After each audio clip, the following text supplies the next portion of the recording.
Engine oil எதற்கு? இருசக்கரம் மற்றும் 4 சக்கர வாகனங்கள் பெட்ரோல் அல்லது டீசல் மூலம் இயங்கக்கூடியவை. அந்த எரிபொருள் தவிர இன்ஜின் ஆயில் எனப்படும் மசக்கு எண்ணெய் அவற்றின் பயன்படுத்தப்படுகிறது. அது என்ன தெரியுமா? 2 மற்றும் 4 சக்கர வாகனங்களில் உள்ள என்ஜின் பகுதியில் பல்வேறு உராய்வு கருவிகள், உதிரி பாகங்கள் உள்ளன. இவை ஒன்றும் மற்றொன்று உராயும் பொழுது எளிதில் சேதமடையும், மேலும் அதிக உஷ்ணம் அடையவும் வாய்ப்புள்ளது.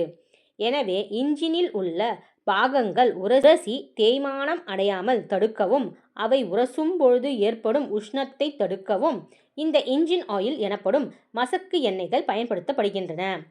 இந்த எண்ணெய் என்ஜின் பகுதியில் படர்ந்து மெல்லிய எண்ணெய் படலத்தை உருவாக்குகின்றன. இந்த எண்ணெய் படலம் இன்ஜினுக்கு பாதுகாப்பு அளிப்பதோடு அவை துரும்பிடிக்காமலும் தேய்மானம் அடையாமலும் பாதுகாக்கின்றன.